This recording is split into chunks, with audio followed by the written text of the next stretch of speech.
सरकार 1 रुपया भेजती है, लोगों तक 15 पैसे पहुंचते हैं। यह बात भारत के पूर्व प्रधानमंत्री राजीव गांधी ने अपनी एक रैली के दौरान कही थी। तब से अब तक कई भ्रष्टाचार विरोधी आंदोलन हुए। उन आंदोलनों के सहारे सरकारें बदल गईं। भ्रष्टाचार के खिलाफ कड़ी कार्रवाई के बड़े बड़े दावे हुए, लेकिन रीत नहीं बदली।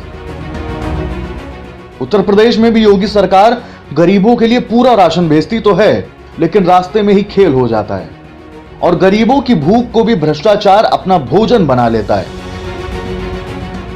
एनबीटी ऑनलाइन ने लॉकडाउन के दौरान गरीबों के हक का राशन चोरी करने वाले कुछ बड़े खिलाड़ियों पर एक के बाद एक कई खुलासे किए। ऑपरेशन भूख की पहली पड़ताल में हमने दिखाया कि किस तरह से कोटेदार गरीबों को कम राशन दे रहे हैं।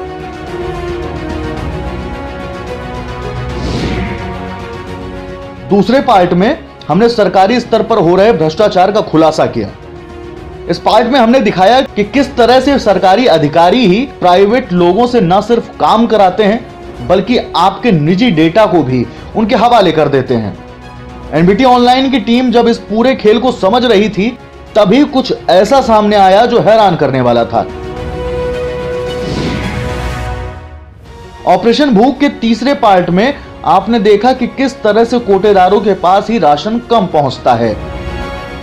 इस पूरे खेल में एफसीआई के गोदाम इंचार्ज से लेकर डोर स्टेप डिलीवरी करने वाले ठेकेदार के स्तर तक होने वाले भ्रष्टाचार का खुलासा किया गया।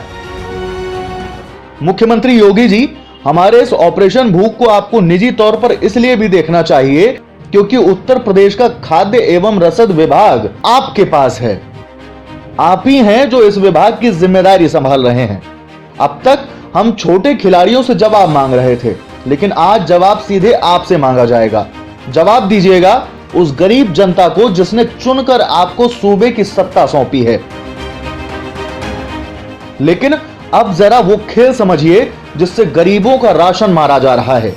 इसमें थोड़ा दिमाग लगाना पड़ेगा क्योंकि मामला गणित से जुड़ा हुआ है। जरा इस तस्वीर को देखिए। लखनऊ के एक कोटेदार के पास राशन पहुंचा। कोटे तक राशन पहुंचने से पहले तौलाया गया। 4 गाड़ियों से पहुंचाए गए राशन का वजन देखिए। इन चारों गाड़ियों से कोटेदार को कुल 205 क्विंटल 10 किलो राशन मिला। अब आंकड़े को साइड में रखते हैं। अब जरा इस चालान को देखिए।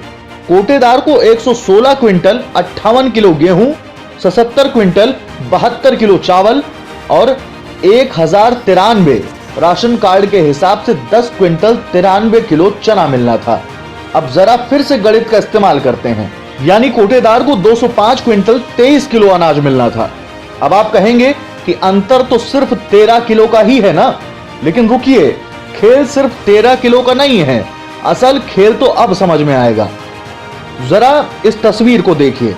इन कोटेदार के पास जो राशन पहुंचा वो बोरियों में भरकर पहुंचा। इसमें से 22 बोरियों में चने थे, जो कि प्लास्टिक की बोरियां थी, उन्हें छोड़ देते हैं। बाकी पूरा राशन टाट की बोरियों में पहुंचा था। इनमें से 231 बोरियों में गेहूं और 155 बोरियों में चावल था। इनमें हर बोरी का वजन करीब 600 ग्राम होता है। अब एक बार फिर से गणित लगाइए। एक बोरी का वजन है 600 ग्राम, यानी बोरियों का वजन हो गया 2 क्विंटल 31 किलो। ये है असली खेल। जिस कोटेदार की कहानी आप देख रहे हैं उसे कुल 2 क्विंटल 44 किलो कम अनाज मिला। अब एक और बात समझिए। इस कोटेदार के पास कुल 4618 यूनिट हैं, यानी 4618 लोगों का राशन इससे गोदाम में आया है। एक यूनिट पर 5 किलो राशन देना होता है, यानी अब कोटेदार के पास सिर्फ 2 रास्ते हैं। पहला ये कि या तो वो 409 लोगों को भूखा छोड़ दे, या फिर बाकी सभी कार्ड धारकों का हक मारकर इनकी भूख शांत करे। यह कहानी तो सिर्फ एक कोटे की है। एनबीटी ऑनलाइन के पास बीते महीने से लेकर इस महीने तक कई ऐसे कोटों की कहानियां हैं जिसमें हजारों क्विंटल की राशन चोरी, यानी हजारों लाखों लोगों की भूख पर ये राशन चोर डकैती डालते हैं।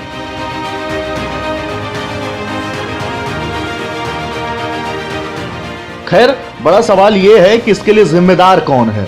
योगी जी, देश जानना चाहता है कि भूख पर डकैती डालने वाले लोगों को आखिर अब तक आप क्यों नहीं पकड़ पाए। यह राजधानी लखनऊ का हाल है। जहां आप और आपका पूरा मंत्रिमंडल बैठता है। जरा सोचिए, जब राजधानी का हाल ऐसा है तो बाकी जिलों का क्या हाल होगा।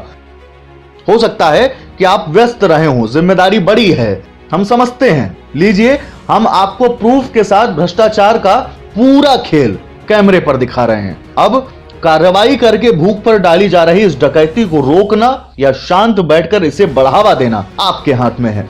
हम फिर मिलेंगे, आप देखते रहिए एनबीटी ऑनलाइन।